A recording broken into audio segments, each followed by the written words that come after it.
I'll let you finish, but your defense is broken because you're dead last in the National Football League in yards per game. Your offense has been able to overcome that. So It's still here on time. your defense is broken. Still ugly though. Your record's 11-3. You're right to be 11-3. The defense doesn't step up. The offense steps up. We'll continue. And what's up, what? Hey, let's go. Good morning, Big Ugly fans. Hey, about to hit the road, go to Alabama, Birmingham. We're going to find some good places to eat and watch some basketball and be professional journalists, sports journalists. So enjoy the ride. Hey, what a day to be on the bus, guys. We got Cambodia. All right, Neil. Obviously, we got to go out of our way to pick up Raji, but that's standard operating procedures for us. He's selfish, so we do what we can. But big day going to UAB. If you have any questions that you want to hear us ask in the press conference, drop them in the comments. We might get to them. You tell me, Cam. All right, ladies and gentlemen, Big Ugly Sports team here on site in Birmingham. We are fired up to be here. As you can see, we're standing out in front of Jack Brown's beer and burger joint. It's going to be good. We're about to go in there and smash. Yeah, make sure that you stay tuned to get these ratings. So we're going to rate the burger. We're going to let you know how good it is. Stay tuned.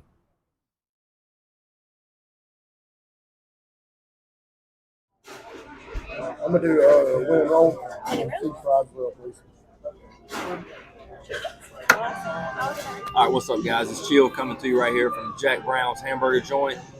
We give reviews based on 5 stars, being the absolute creme de la creme. And so today I got the Greg Brady, which was a burger with a little mac and cheese on it and some chips. Overall, I'm going to give it a 3.5 star. Not bad. Not a bad burger. Burger was kind of small. Macaroni and cheese was a little room temperature. Expected to be a little bit warmer, but a 3.5 star. Not bad. You'll see a picture. I could eat it again. All right, guys. I had the Cobra Kai here at Jack Brown's, and I'm going to give it a 4.5. Great flavor. Man, it had a lot of ingredients in there that I've never had on a burger before. I'd definitely eat it again. My only complaint was I wish it would have been a 2-patty instead of a single patty, but I'm going to go 4.5 right there. What's up? This is Raji. I had the Thursday special, which is the win at home. It was pretty good. I think it could definitely have another patty on it.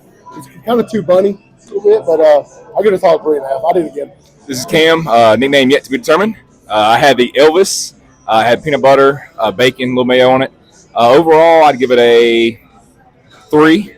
Very, very good burger. I'd eat it again. Added on with the cheese fries. Very good, good touch, good sauce. I don't know what it is, but it tastes really good. But definitely recommend Jack Brown's. Really good. Are you ready?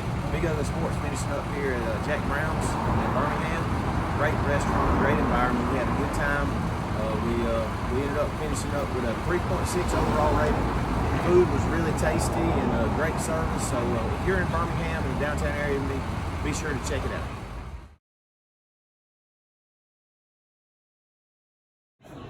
Did you get that, please? Oh yeah. Oh yeah. Hey, this is another fairway. Talk to it. You get better. You get warmed up.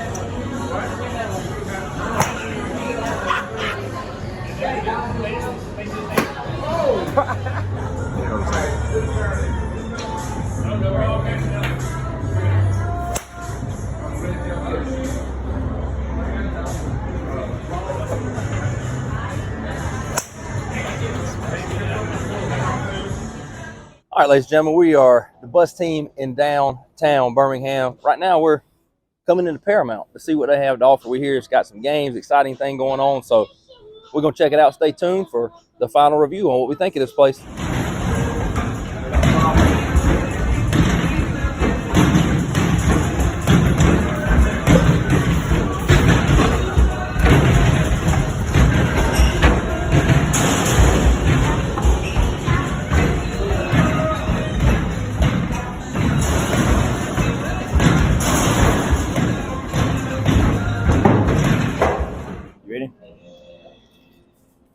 We'll be aggravated.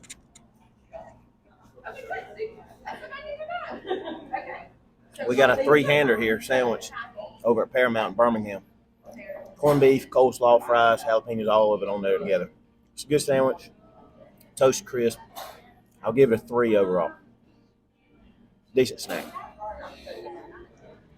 Onion ring baskets, a couple floats, root beer, Coke.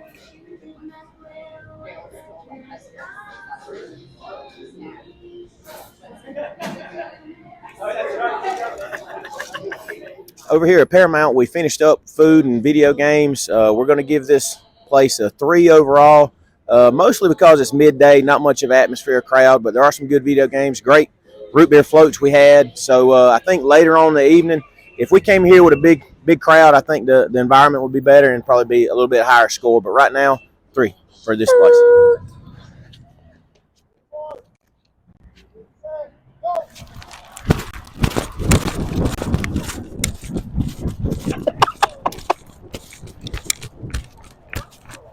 But that's all I got. That's all. My hammy started. Got to. My hammy started hurting. What was the time? 7:13.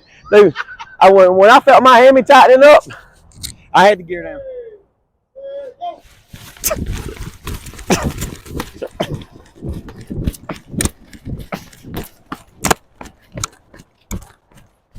Six what? Hamstrings hurt too, boy. It took 3 seconds for you to get out of that.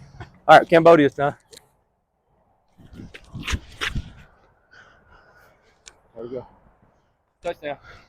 When you're ready, Cam. All right, what's up, guys? Big Ugly Sports here on campus at UAB, getting ready for the UAB Charlotte basketball game tonight. We've got Coach Philip Pearson right here, who you heard us do an interview with earlier on the podcast, and we called him for the game. He was generous enough to come spend a little time with us. So, Coach, just tell us kind of about tonight's game, what to expect. I know both teams are really good, so. Well, we're excited to play, and of course, it's a little bit different. Pre-Christmas game, and it's a conference game, the first conference game of the year, so a little bit different in that regard. But hopefully, our guys are ready. We've had 1 extra day to prepare. Most of the time, we have 2 days. This time, we had 3. So, looking forward to playing.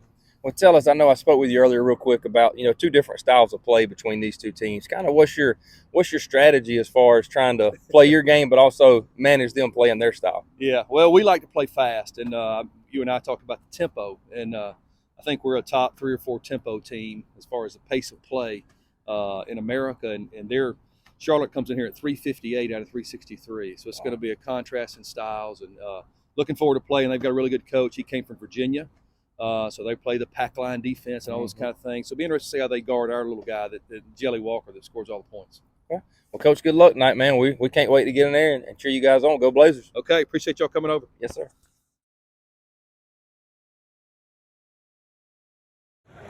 Blazer men's basketball returns to Mark Arena next Thursday, December 29th, to face the Utah Miners. Tip-off is at 6:30 p.m. 19th Toronto. So with him out of the game, we needed somebody to step up, and I was glad to see Eric do that just then. Coach Chuck Hill with the Big Ugly Sports podcast. I saw you throw a variety of defenses at him, 1-3-1, 2-3, different things like that. Was that planned? Was it based on the feel of the game, based on their personnel? Like what? How do you know when to go to what? All of the above. We have that in our package, and we'll try different things. And sometimes we'll go in and say, okay, with this lineup in for us and them, time, score, just to kind of get them out of rhythm. And then if it works, we'll stay with it a little bit longer. Our 13, our 1-3-1, and when the ball goes to the corner, we'll transition into a 2-3. That was not as effective for us early in the game. We made a couple of adjustments, and I thought it really helped us. David Lovin, Butter's capable of doing that. Coach, last question for me. I know you guys are near the top as far as pace of play in college basketball, Country, I think. and Probably dropped a bit tonight. and they're on the opposite end of that. So I know you touched on it a little bit in the opening, but how is it? What's it like to try to prepare for that and emulate that? Well, everybody says, "Oh man, you got to speed them up. You got to speed them up." You can't speed them up. You dictate pace with your offense. So you can't speed them up if we're not scoring where we can get into our pressures. The only time I thought they got sped up was when we were in our pressures. But we struggled with our shooting so much early. We finished at 46% in the first half, 48% in the second. So we ended up being fairly efficient. But the 15 turnovers, man, that's a season high for us where we were able to win. We couldn't put them away. It's sitting at 12, 14, 16. We would just do foolish things with the ball, and then they would hit opportune threes. As I said, they made 4 threes early. We did a really good job. I think they missed 9 straight. They made a couple at the end to keep themselves in the game. So for us, it was about trying to execute, trying not to get frustrated, trying to stay attentive throughout the defensive possession, score the ball, and put them in some full court situations. We ended up turning them over 16 times, which was a huge key in the game. Thank you. Merry Christmas. Thank you, Coach. 49. Trey, I saw where you guys played a lot of zone and different things like that. So a lot of times you're matched up against guys that aren't big. So what's your mindset with that when you're out on the perimeter? What's your focus during those times? Keep them in front, man. Don't get blown by. And if they do, I just have to play smart. I'm a bigger guy. If I swipe down, I'm probably the foul call 9 10 times. But it's stay in front, man, and keep the ball.